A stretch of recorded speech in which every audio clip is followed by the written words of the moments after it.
See, ladies, with the material things or entering a relationship based on sexual sexuality or sex, or entering a relationship based on materialism, or entering a relationship based on looks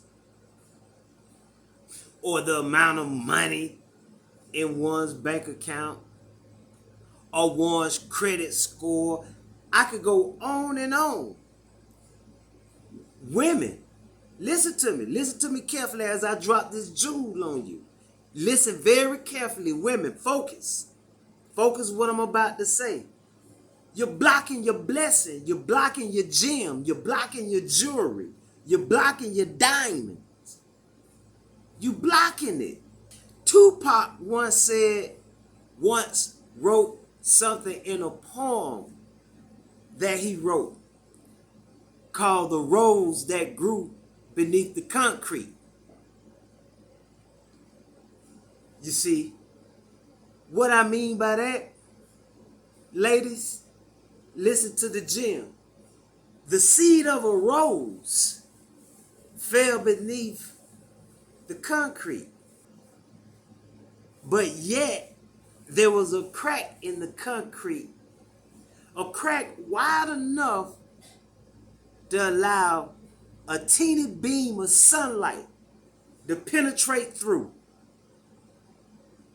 the top surface of the concrete and touch the soil beneath, thus stimulating the rose seed to grow. Though the rose seed is buried up under the concrete in the darkness, seemingly hopeless to not be able to grow,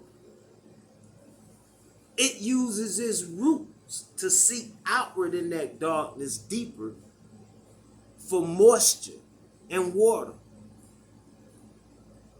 So it digs deeper in the roots in which it was buried in the dark up under cement, and it used the little bit of ray of sunlight that was able to penetrate through the cracked top surface just enough to cause it to grow. And lo and behold, a couple of months later, or however long it takes for a rose to grow, behold, the rose that grew from beneath the concrete. So you can't judge a seed by its covering. That's how you block your blessing.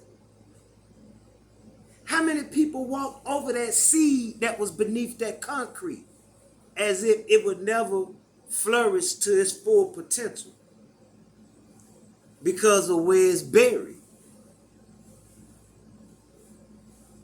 This happened often, symbolically, with women.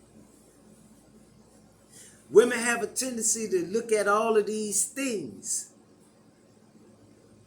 and try to establish a relationship based on that.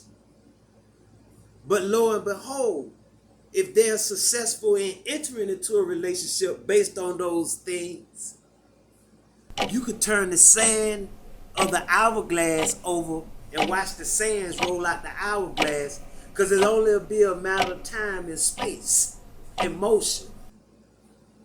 That relationship built on those type of surface plane realities and attributes will disintegrate, ladies. If it's a lie, science and physics told it, not me. So y'all have to send y'all comments to the scientists and the physics and other professionals in this area that I'm speaking on, not me. So, women, look beneath the surface when you're choosing a mate, because the surface could be an illusion,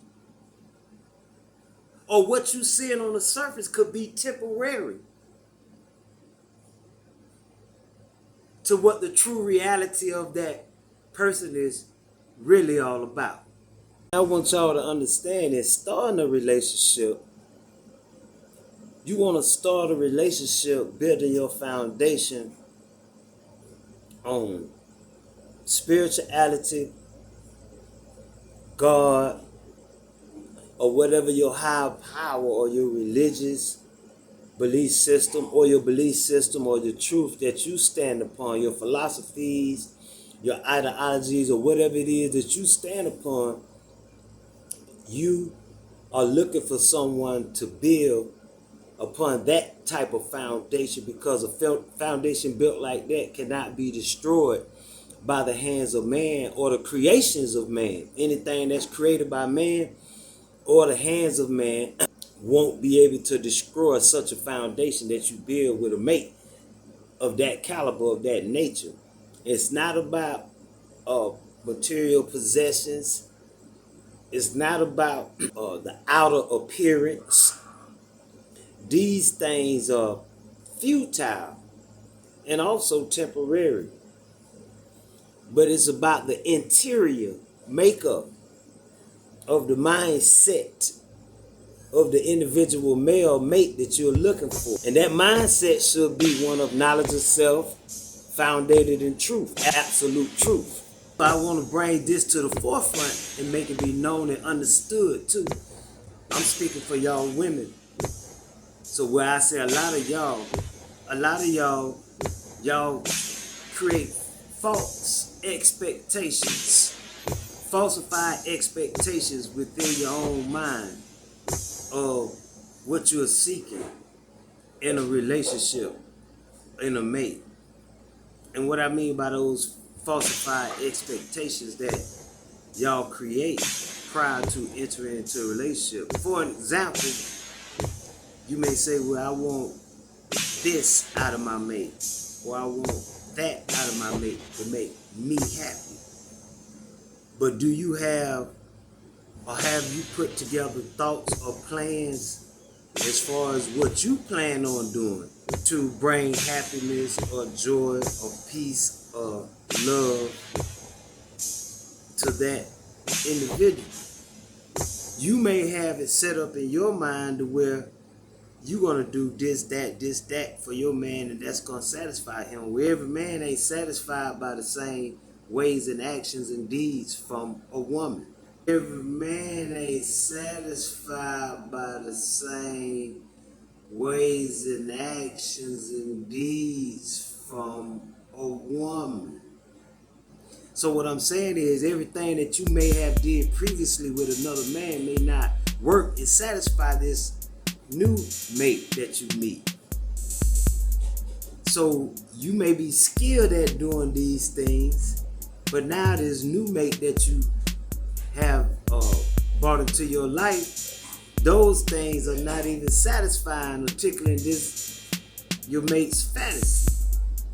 So it's other things that may spark him, but you don't have the knowledge to execute on that.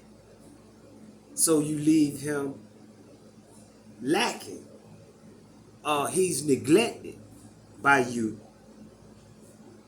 ignorantly by you, because you don't have the knowledge to know. You just have this knowledge from captured experience, from previous relationships where you felt you did these deeds, ways, and actions towards this other person you was with, and it worked. But it ain't working with this person. So that's why it's very important that you don't create these falsified ideologies about what your relationship, what you're looking for in a relationship when you're starting out. You have to be realistic when you're seeking a mate, somebody to build with, to grow with,